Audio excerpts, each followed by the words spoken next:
So it is my pleasure to introduce Michael Tremblay, President and CEO of Invest Ottawa, a role that builds on decades of executive leadership experience with multinationals such as Microsoft, SAP Canada, Fujitsu Consulting, and JDS Uniphase, just to name a few. He's going to lead our panel discussion this morning with our founding sponsors. Thank you, Sonia. Thank you very much. And welcome, everybody. Bonjour. I'm so glad that you could make it this morning, especially through the rainy weather we had coming into the building. There was a ton of work to get prepared for today. Literally last weekend, we had a leak over in the far corner. We had to rip a wall down. They had to rebuild it. These sorts of things happen, I suppose, when you're trying to get ready for an important event like today. We live in very interesting times. At this point, I would say that we've been given so much to work with on this site.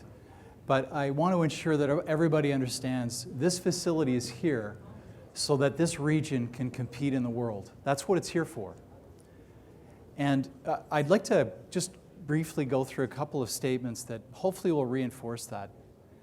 There was a session done, and I've talked about this in a few recent speeches, that came out of the World Economic Forum, and it talks about this particular time there's never been a time of greater promise or greater peril.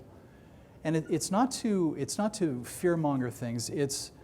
We live in a world that is very efficient. We live in a world that has opportunities for everyone to participate in the digital economy. And the fourth industrial revolution, when you look at it, it really is a mashup of biological, physical, and digital worlds. And what that means is that we live in a world that is very specialized. The various things that you can participate, the cost of entry is low, and I can suggest that one of the evidence points of that would be that venture capital firms can take their portfolio and for smaller lots of money, they can actually get into a lot of markets more quickly. Their portfolio is better. They have the opportunity to win in a very aggressive way by managing it very closely.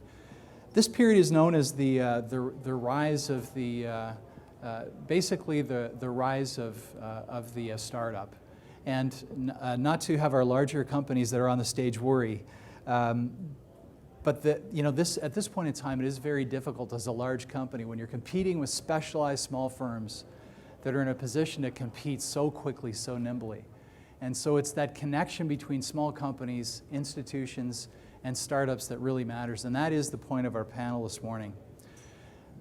All of the people on the stage, and I'll go through and introduce them all in a moment, have this common vision that they understand that the growth and prosperity of our city is good for every one of us, that if we all lean in, if we can look a little bit further out, everyone wins.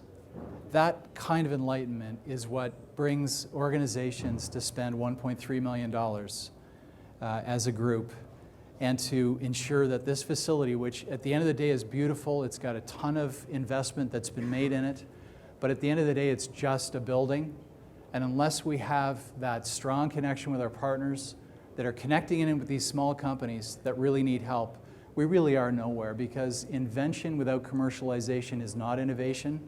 Innovation actually requires both. So that's what the purpose of our panel discussion will be, and let's get started. So let me first introduce our panel. On the far side, we have Denis Ouellette, who is District Vice President with Ottawa West for CIBC. Welcome, Denis. Thank you. Claudia Belrango, who's a Senior Director focused heavily with federal government sales with Rogers Communications. Welcome. Thank you. We have Kuni Tohit, I think I did that correctly. We practiced that this morning. Who's Vice President Eastern and Northern Ontario with BDC. Thank you. Cheryl Jensen, who is, as David pointed out earlier, is a member of our Invest Ottawa board and also the President and CEO of Algonquin College. Welcome, Cheryl. Thank you. Robert Rayom, partner with BDO. Welcome. Thank you. Neil Cook, who's a co-founder and president of I4C Consulting. So I think the first obvious question I would ask the panel, and we'll start over with you, Denis, is take a moment just to describe your company a little bit more and help us to understand what motivated you to look at this particular site Invest Ottawa, the Bayview Yard site, to actually make the significant contribution that you have here. Please. Thank you. At CIBC, innovation is part of our DNA. And I'm going to take you back in the 1960s when we had our first bank machine that we actually gave out money, but it came out in an aluminum envelope and it was $30. Not 20, not 10, but 30. Now, these days, we actually have no envelope bank machines that can actually take checks and cash. So we've, 1960s to 2017, we had to evolve because there was no way we could keep up with it. But also, we were first to market with telephone banking, mobile banking, and recently we launched our Apple Watch. We were first to market to make sure that people can actually pay. And somebody was making a comment that saw somebody paying with their Apple Watch, but that was part of the partnership that we actually developed with a fintech and then with the Mars Lab. So that's why we think that CIBC will benefit enormously by partnering with this innovation center. Very good, thank you. Claudia? Thank you. Well, I'm proud to represent Rogers. Ted Rogers was a visionary who started in radio to support his father's legacy and has developed one of the premier companies in Canada. We're a diversified company. We have a variety of assets, but we're rooted in innovation. It's what we're about. It's how we grew to be the telecommunications company we are today. So we're extraordinarily proud. It aligns both with our desire to see a very prosperous Canadian economy, which we all benefit from. And of course, we love to see that spark of productivity and innovation so that the city of Ottawa does become Silicon North once again. Very good, thank you. Kuni? Yeah, BDC is the only financial institution that is exclusively devoted to Canadian businesses. We're the largest players in the venture capital world in Canada in terms of our investments. When we looked at the recent result that came out on Canada's competitiveness, Canada was ranked number 15, and we dropped from being number 10 about 7 years ago. And so at BDC, we're saying, how can we get Canada back to be a leader as far as competitiveness is concerned? So innovation is the way to go. Scaling up is the way to go. So making a decision to partner with Bayview Yards was no brainer at all. So that's really why we're here, and we're proud and glad to be part of the founding partners. Very good, thank you. Cheryl? Oh, thanks, Mike. So Algonquin College is, we talk about innovation being in our DNA as well. We are one of the 5 largest colleges in Ontario. 22,000 students, mostly in Ottawa, but we do have a campus in Perth, which is our heritage carpentry and masonry campus, and one in Pembroke with about 1,000 students in various programs. And for us, we really believe that we are part of city building in Ottawa and the Ottawa Valley. Fully 85% of our students live within an hour commute of Ottawa, and so our students come to Algonquin and largely stay in the community. So for us, we've just started a new strategic plan with a real intent to build a culture of innovation into every one of our students, innovation and entrepreneurship in every one of our students and our staff. And so for us, it's important for us to fit into this ecosystem of innovation and entrepreneurship in Ottawa.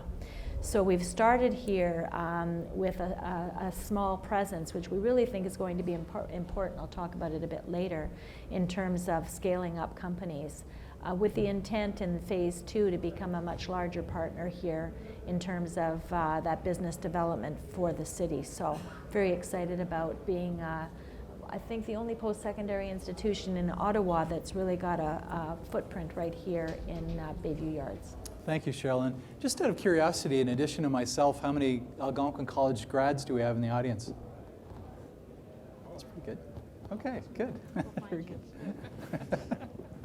Very good, Robert. Thanks, Michael. Yeah. BDO is the largest advisory services and professional services to the small and medium enterprise. We really believe the economy drives off of private enterprise and the entrepreneurs that are driving it. So this is very, very important for us to get involved. When we all sit back and we said, like, why BDO should invest in this great opportunity. It really aligns to what BDO's strategic plan is. We have 3 pillars. It's about talent, innovation, and markets. And I think that suits perfectly for here. We all want the right talent, great leaders. We want innovation in everything that we do. It's beyond technology. Everything we do in our world has an innovation piece, that it be with our clients or within our own organization. And markets is growth. Everything is global now. And I'll talk a little bit about that a little bit later, about global opportunities. But I think that is a big part of what we can bring to the Innovation Center. Very good, thank you. And Neil. Thank you, Mike. The I4C is a company that's actually been around for almost 20 years. Our 20-year anniversary will be next year. We were centered on I4C. It stands for a vision, and it was a vision of technology.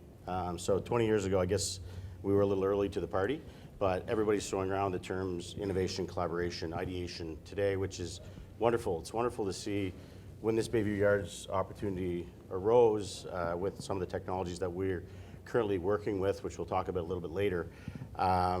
It was an amazing opportunity for us to, get on the same page with a lot of the business leaders in the room here today around the solutions that we can bring to bring these minds together, smart minds with smart ideas that can basically fund business and move business forward. Entrepreneurship has kind of been a thing with myself. I've had several startups that I've been involved with and started, and it's a lot of fun. It's kind of what keeps the drive going, keeps people motivated, keeps people moving forward. And just to see what's happened in this facility, truly amazing, and it's great for the city.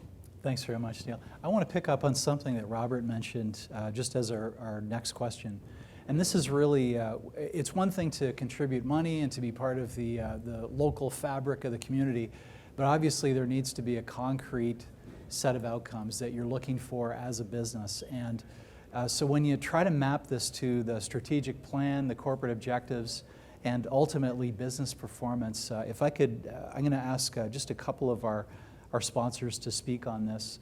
Maybe Denis, if you could take a moment to talk about how this investment, how you see it helping CIBC move the cause forward. Thank you. Our partnership is key to our success. As you know, we're lead partner with Ottawa 2017, and we saw a huge opportunity for us to be partner because we're celebrating our 150th anniversary, and it was, key to us to take advantage of this. So now, and I want to pick up on what Mike said earlier, that there's all kinds of small boutique in the financial industry that are coming up, like fintech, for example. At CIBC, we strongly believe in partnering with them versus competing with them. And Borrowell is a quick example that we recently partnered with to make sure that we can actually use their service to help our clients. So, for example, global money transfer. Instead of going to pay money to send money across the different countries, now you can actually do it for free, up to 47 countries. And I think it's a huge advantage. As well, I got my phone here, but 4 to 5 transactions that customers are doing today, they're not coming to the branch. They're using this. And as a matter of fact, recently we launched a credit score that is free to our clients. So if you didn't have the chance to check your credit score, you go online, you sign in, and you can actually see your credit score. Good news or bad news. If it's bad news, we can help you. If it's good news, you're good to go as far as what you do. But for us, it was key to actually see this as a partnership, as a strategic partnership to help our clients advance in the future. Very good, thank you. And Claudia, what are your thoughts? Very similar to what Denis just spoke about. Rogers is very much invested in the connected smart city. And we are doing that through a variety of things, private-public partnerships. So Bayview Yards aligns perfectly with our focus on empowering communities to start sharing information. And of course, what's becoming critical to all of us is access to data so we make smarter decisions. Very good, thank you.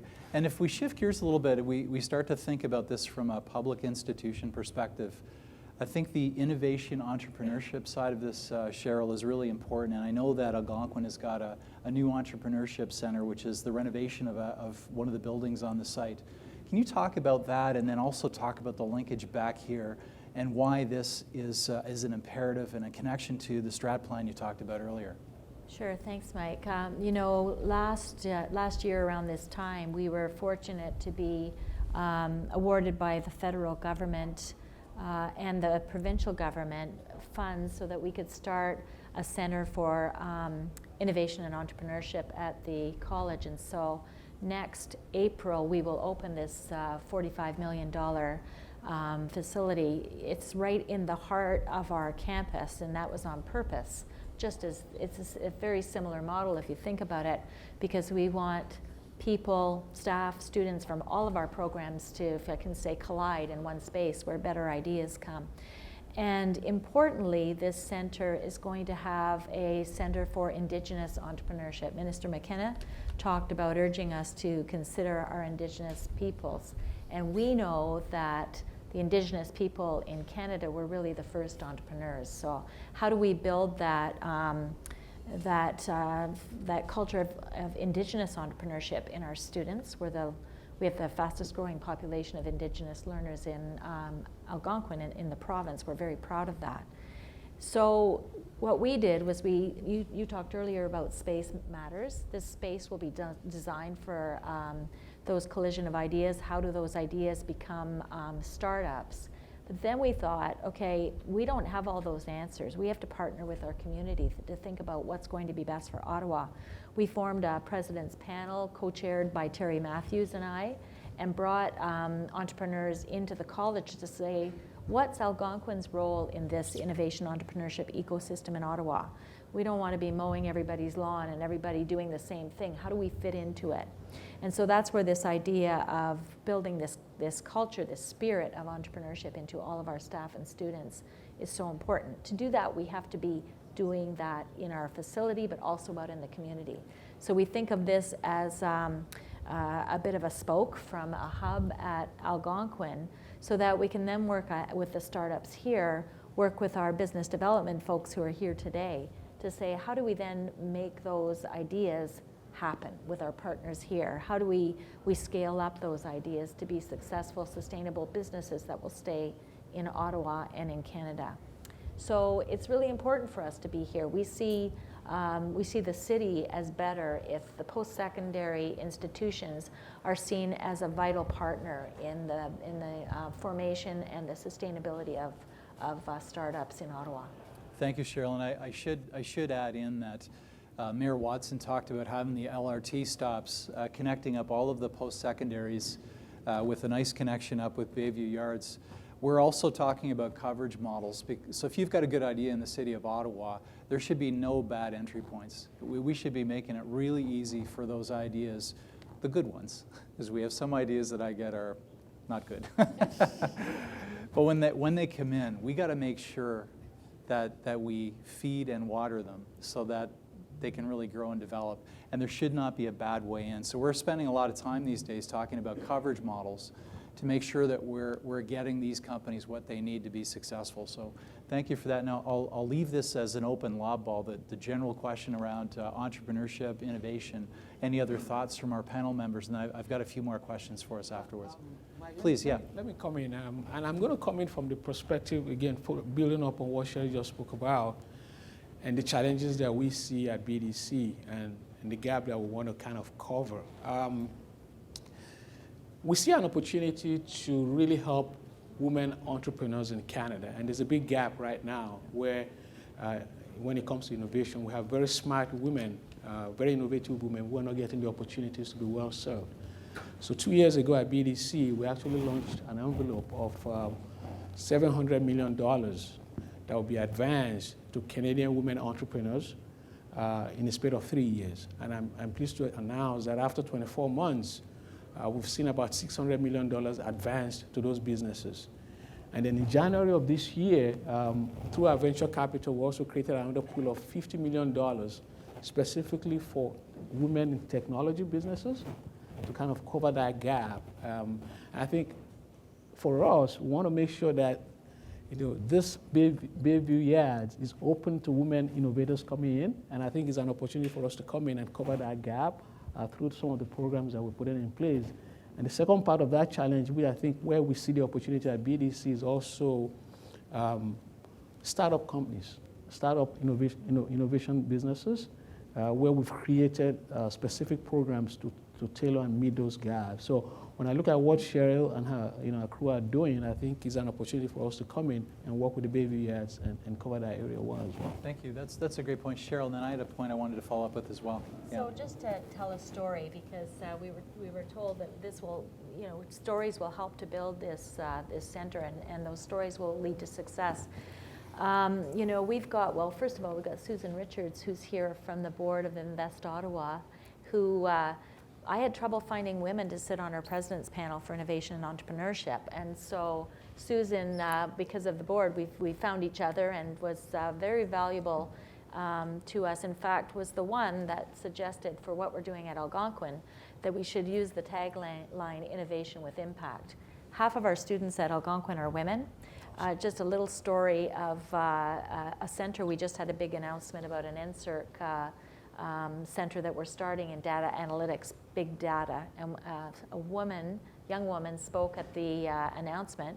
She graduated from a technology program at Algonquin. She's going to be working in the center. She said, I came to Algonquin scared stiff right from high school, finished her program, and now is working in this data analytics center to show that women can do it and to be a role model for other women at the college. So that's the storytelling, I think, that will help us in Ottawa to build those female entrepreneurs and start their businesses. That's very good. And to put some metrics on this, there was some research done that we came out favorably as a community on 2 months ago.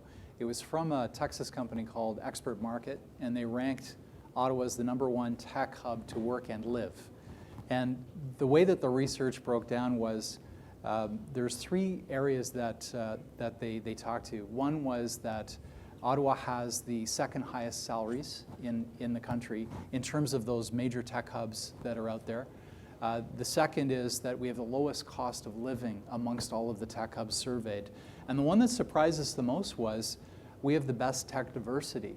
Now the number is bad, but the number is better than the other tech hubs because the number is 27%. Now I've spent my whole career in large tech companies, so largely out of the Ottawa area. And I can tell you we've moved the dial a little bit, but we got a long way to go. It's gratifying to know that we've made a bit of progress, but I think for everyone in the room, diversity should be an advantage, and it's something we should all endorse and get behind. And so it's good to see we're making progress, but a lot more to do. So let me move to the next question that I wanted to dig into. And this is around the people talk about collisions here in the space, and that actually is a very true part of how this whole site works. And so I want to talk a little bit about the collaboration opportunity. And Neil, I'm going to move to your company because since I got here, your product seems to be used for all our events. So called Nuvera Span. Now, this is something you got to work on the branding, but why don't you take a few minutes, talk a little bit about that, but then the collaboration opportunity you see here on the site. Yeah, for sure. The Nuvera product that we use, we've actually rebranded as something called Cool Wall because it makes a lot more sense. It's a technology that basically puts any wall and it makes it into a virtual whiteboard. This virtual whiteboard has 40 feet of digital canvas that you can do stuff. Everyone in this room's, I'm sure, familiar with the idea of sticky storming or storyboarding or whatever you're going to do in order to bring these ideas to life. And when you can collaborate on a virtual whiteboard, it's cool. Kind of means that you feel like you're in Minority Report a little bit as you play with it more and more. But it also allows for co-location. It's brilliant to have a site like this where people can all be located together. But in this world and the world we live in today, people aren't always in the same place at the same time. That doesn't mean they don't have good ideas. So with this ideation system that we have, it allows people to collaborate remotely with people, and it allows all ideas to be shared in real time virtually. And that's a couple of big buzzwords, but what it means is you can play on this wall, you can share ideas, you can share concepts, you can go, and a lot of times in the room, it's the quietest person in the room that has some real good ideas. In this scenario where they're sitting in their home office or sitting on a train or what have we, with their device or with their tablet or with whatever they're using, they can instantly collaborate with multiple people that are holding a collaboration. We call each of these pieces canvases. They're called canvases for a purpose. You can open a canvas, which allows you to start to, graphically do whatever you want to do. Once you start to see the power of this, we've Algonquin College, true to their form, has implemented this. They were one of our first implementations about a year ago, and it's got some tremendous feedback from the people that have used it there, and I know that we're in discussions now about the new innovation center that's going there, and how this product is going to become go throughout that school. One of the challenges in this world is when you have, I'll use the term disruptive technologies, because people think of a traditional whiteboard that you can go up and you can whiteboard on, and then they take a picture of that whiteboard, and that picture's on their phone, but it doesn't allow you to progress the ideas moving forward. Right. We talked about moving from innovation and ideas into building sustainable businesses from these ideas. There's lots of ideas that are out there that die on the vine because that connection couldn't happen. With the tool that we're using and that Deloitte has been helping us to showcase, it's allowing people to see this through to fruition. So you can have a separate canvas that's just your strategic plan on how things are going to go. You can pull stuff off of any medium, out of your Dropbox or your Google, your whatever drive you're using. It's just full collaboration, full accessibility, and it allows multiple people. We had an event with Industry Canada. We've been able to put in 12 units into the Innovation Center over at Industry, which has been a huge success, and we had 100 people collaborating. About 30 of them were on site. We built an Innovation Center in Canada that showcased the product, and it's really exciting for us because it's a fun tool, and it really helps productivity. Selling it is very challenging because it's hard to explain to people that just all you need is a wall and this technology, and you can basically play with people like, well, so what exactly is it? So I'd encourage you guys to take a look at it. It's just around the corner. It's just, as you do the tours, it's actually here in the facility, and Ottawa company, right? Yeah. And we were very, very happy to be a part of the Invest Ottawa group and Bayview and bring this in so that more people can start to use the product and understand just how powerful the collaboration and innovation and ideation is, and how it moves. Smart minds are smart minds, and when you bring smart minds together, magic can happen. So that's what we've seen. So it was used actually at some of you may have been at our blockchain event a couple of weeks ago here. It started off with maybe 120 people day one. By day two, we had 200 people talking blockchain and government. It was kind of an interesting scenario. And the tool that they were using for developing and building on their ideas was this particular tool.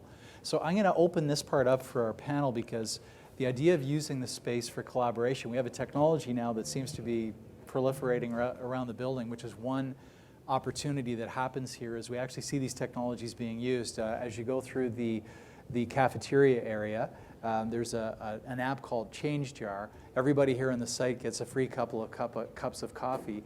They just use their smartphone and they wand in and they get a cup of coffee. So, and that company is over in the incubator. And so we're trying to showcase as much of it as we can here in the building to get that idea across. But I'll just open it up to the panel here, just in terms of any other thoughts in the site and collaboration in general, and the importance to how you see this partnership. Well, maybe if you don't mind, Please, Michael. yeah. One of the item is we've got great young people, great ideas, but they need to be developed as leaders.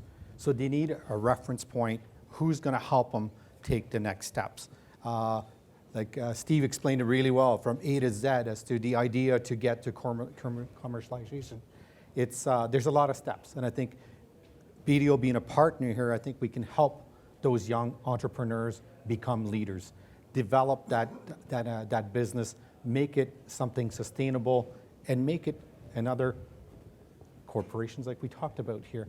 There's a lot of those that we can help. So by having seminars, having opportunities for them to interact with our people, be able to experience and share our experience from other that have gone through the same process with them, I think would be very beneficial for all those individuals. That's great, and actually that triggers the other question that I had for our panel, which is, it really leads into the commercialization piece, and actually that is the part that can be the most elusive thing. It's one thing to have a great idea. Taking that great idea and getting the support you need to figure out how to commercialize it is not straightforward. especially for a young entrepreneurial mind who hasn't faced global market before and doesn't understand basic principles of negotiating or pipeline management. I mean, there's a whole list of things you have to know. Maybe open question to our panel, and I definitely want to come to get a BDC perspective on this because of what you guys do. Just maybe open to the panel on the commercialization piece, but in terms of what you can do as partners to lean in to help. Funding is one thing, but it's the engagement on site that matters, I think. So, yeah, please. Yeah, I'll take it, and I think that's a very good question. I mean, money is, money is a commodity, right? You can have money, but you need the ideas, and you need a strategy around how to use the money. And this is where we come in. So at BDC, our two main core areas are financing and advisory. So the big role we play is where we can harness all these young people who have great ideas, somebody who's very smart, who knows technology inside out. But what does he know about marketing? What does he know about new market? What does he know about cash flow, how to work his cash flow? What does he know about human resources? Now he's going to grow, he's going to hire people. How does he know how to put together a strategy around growth and the next step? And this is really what we do very well. Currently right now in Ottawa, we're kind of fragmented. We do a lot of work through our office in Canada. We work through Canada BIA. We work through LSPAC. All initiatives that we do in different parts. But if we can get everything under this umbrella, we can come in here. We can get all our people come in here. We have our people from the high growth firms department, growth and transition group, Cyril, Scott, and all my other colleagues who are here. Can sit in there, and then we can kind of walk through and guide them through the stages of growth, from growing and then to scaling up. Right? Critically important. And I want to add a data point that we run probably 60 programs out of this building that serve 7,500 people each year. And these are free. They're made available to the public. And this is largely for early stage companies. It might not be obvious to everybody here, but literally 80% of these early stage companies, these are Main Street Ottawa companies. These are not tech companies. But most businesses end up going tech eventually because that's what's happening as a global competitive threat. What I wanted to land was all of those programs use volunteers, like our partners here on the stage, that have deep subject matter knowledge. So they go in past the financial investment they put in and help us to provide great training. And I can tell you the week before all taxes were due for small companies, our classes on first year tax filing were full. So I'm gonna open up here for any other comments our panel would like to make. Please, Cheryl. So just one thing that I've heard a lot of as we've been developing the plans for what's going to actually be in our center is a cry for help from companies for talent. That there's a shortage of talent in Ottawa, can't get the right people for the right jobs. We've listened to that at Algonquin, and so in our strategic plan, we've put a huge focus on co-op and making sure that we have the students available for co-op. That's a great way for companies to try somebody out. I always say it's a long interview for the company, for the startup, but also for the student to see if there's the right fit. So we can help, and we're here to help. So if you have any need for co-op students in any discipline, as Mike said, it's not just high tech, but any discipline, let us know. We're here, and we'll be glad to help. Thank you, Cheryl. Mike, just Robert? one point on global. Markets are very different. We go way back. Market was an Ottawa company was an Ottawa company. Yeah. Now it went from Ottawa to our country. Now there's no limits. There's no boundaries anymore. Markets are very, very wide. So we're talking about global. We've got these great ideas, these young entrepreneurs looking to go global. One thing that we will bring to this partnership, BDO has an international network. We are in 150 countries. We are there to help them open doors to those markets. So we can provide advice, we can support them, and get them to the right connections in various countries. Let's make these young entrepreneurs global. They should be. The mayor mentioned it earlier. Ottawa is the best unknown talent that we have. let's make it known to everywhere and expand our wings so we are right across the world. We are the best. This is the foundation of making it happen. Yep. Let's all work together to make it a worldwide event. I think that pretty much sums up our panel. Thank you, Robert. I'd like to just take a moment to thank our panelists, starting with CIBC, Rogers, BDC, Algonquin, BDO, and I4C. Thank you very much, everyone. Please, a round of applause for our panelists. Thank you very much. And thank you. And I'm going to turn our event back to Sonia. Thank you very much. Thank you. It is now an honor to introduce a friend and someone that I believe is changing the face of medicine, an esteemed physician and innovator who chose to leave the likes of Harvard and MIT in Boston to join us here in the nation's capital.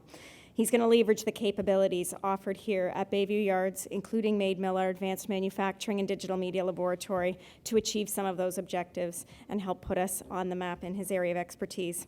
Please join me in welcoming Dr. Frank Rybicki, Chief of Radiology, Chief of Medical Imaging at the Ottawa Hospital, Professor at the University of Ottawa, and Editor-in-Chief, 3D Printing and Medicine, to our stage.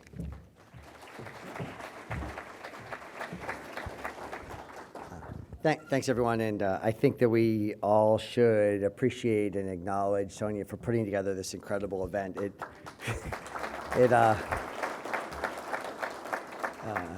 There's so many interworkings and interplays and panels and people that are here and there and everywhere, and it looks very seamless and like it all is a natural flow, but it actually is one person's incredible work that actually makes that all happen, so we're very grateful. So now I don't have any notes, and I actually haven't planned what I'm going to say. I wanted to kind of hear what other people said first. Sonia, could you actually get all your students and all the people in there? Because I think that I want them to hear what I'm going to say. It's kind of important for young people to kind of understand and appreciate what's going to happen. So now there's some money. So what, right? We've got to actually do the work. We actually have to have the ideas. And we have to nurture these technologies to get them to improve the quality of life for people who live here in whatever capacity we're going to do, whether it be in the medical field, whether it be in an industrial field, whether it be in developing some new technology that you can actually produce, that you can actually make. And so this building is actually a lot like the CIC. For people who don't know what the CIC is, the CIC is the Cambridge Innovation Center. And there was a discussion about 1984. That was probably about 10 years too soon. And so I finished my PhD at MIT in 95, and that was around the time when just behind MIT at Kendall Square in Cambridge, which by the way was not the most popular part of Boston and Cambridge at the time. It was a little run down. It needed a facelift. It needed some paint and some inspiration. Now it is, if not the Silicon Valley of the East Coast, it is above that in terms of technology and bringing together ideas and really building on things that happen in the academic sector with the industry sector and developing all of the big name companies that you can imagine are out there today. And so this is a lot like it. It was a building. It had kind of columns that looked like they've been around for a while, and it had that feel.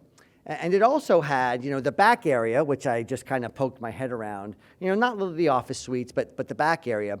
And where you see in the back area is a place to make stuff. And I think that will be, what does it actually mean to make something, and how can you use it?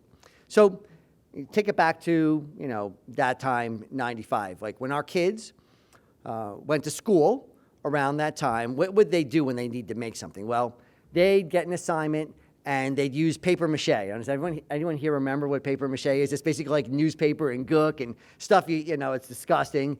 And you get some wire, you get some paper mache, and you make a volcano, right? And you blow up the volcano, and hopefully you don't hurt anyone in school. Probably not allowed to do that in school anymore, but it was kind of cool.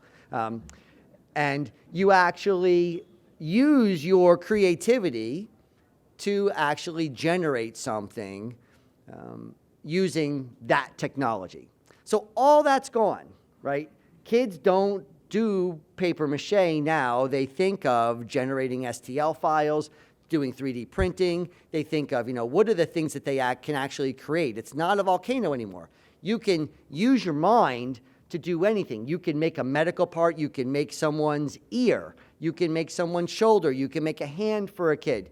You can actually develop an architectural design for a building that you're going to make using 3D printing and using this type of machining and building things. And so we've moved from an incredible sense of, I have a very limited number of tools and a small scope of the things that we can do, to this giant world of manufacturing. And now's the time to actually capitalize on that giant world of manufacturing, because it's gone from something that's really, really expensive, and you couldn't have this unless you were Google. You couldn't have this unless you had $1 billion investment. You can now do it with an investment that's 100 times less than that. So now is the time to strategize and capitalize and actually do it. And this is the message for the people that are actually going to do it and get to the next level. The message is that what you are actually doing is art. So everyone, I was sitting kind of in the corner there, and I apologize. I was trying to do some work at the hospital, and everyone's this, that, and the other, and all our lives are incredibly so busy with a million different things. No one said art. I was counting, the word innovation must have been said 30, 40, 50 times. Like if this was a drinking game and you had to drink every time someone said innovation, you guys would be gone by lunch. I mean, imagine it. People have said innovation. What is it really? It's really art. When you go back there and you're building something, you're building a part, you're designing something, it's blue-collar art. You're taking your mind, you have an imagination, whether it be a digital imagination that you put on the board, whether it be a physical thing that you mocked up, whether it just be a bunch of Legos that you kind of weave together and make a little hand for a kid because they, you want to kind of test it out and show it to them before you actually make it. You're being artistic. So how do you get from here to there? What this center will do, if it's successful, and in order to be successful, you need the art component in there. You have to take your own artistic license. You have to take your own ability to think globally about how you can use your artistic skills and then apply them to make something that's going to make the world better. And at that point, we will then market it and sell it and bring it to the masses in one way or another. And so what it really is, it's about harnessing your artistic ability that you all have in you. Even if you're the nerdiest techno person, and I would fit that realm, even if you're there, you're artistic, right? And if you look at any of the modern TV shows, they're all about nerds now because nerds are in style, which is good timing for me, right? So they're all showing how they use their own minds in an artistic fashion, and that's what we need to do. You need to focus on those general principles. And so for the people that are here that are actually going to do work here to generate models, whether you're going to do them with 3D printing or whether you're going to mill them, or whether you're going to work in metals or whether you're going to work in the cheapest plastics, or where you're going to build a titanium hip for someone, like with biosensors on it. No matter what it is, I want you to think as you leave here of how this organization will integrate the arts with all of the other things. Arts and the business, arts and the sciences, arts and the technology sector. If we actually are successful at doing that, we will make this organization incredibly successful and will bring things to people. Because in the end, I can appreciate everything that everyone said about, you need HR, you need all those things. Like, of course, you need all those things to actually generate money. But in the end, you need to be able to help people, whether you're building them a new building, whether you're reducing emissions, whether you're developing a new way to do a surgery. You need to have that artistic component. So think along those lines and we'll be successful. I do need to get back to work, but I'd be happy to answer any questions or talk to people if they would like. Thanks very much.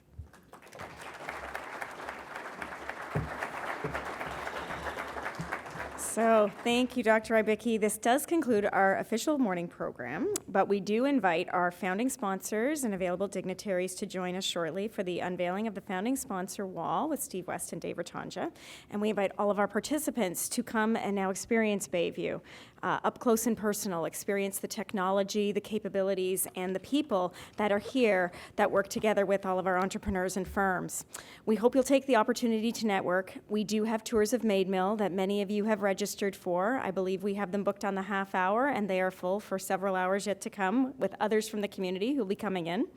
If you have not registered but you would like to join, please look for someone with a core team badge or join us just at the cafe, and we will make sure that you have the opportunity to do a tour. We also invite you to visit our accelerator managed by Invest Ottawa, where you'll have the opportunity to meet portfolio companies and entrepreneurs that we work with and experience technology demos, hear about their products and services. Shannon Conhetti is our incubation manager, and he would be pleased to welcome you there. You'll also have the opportunity to learn about our investment and trade team led by Blair Patakirk and how we're working to attract new investment in companies into our ecosystem and retain those that are currently here. Meet with our marketing team leads with Ryan Gibson and Jeff Ellier to hear about our Work in Ottawa campaign, which is attracting global attention from the likes of The Guardian. So we're quite excited because this directly supports the talent and the attraction initiatives underway in the companies in this great community. And of course, we have Carleton University, our global cybersecurity accelerator, also going to be positioned inside that area.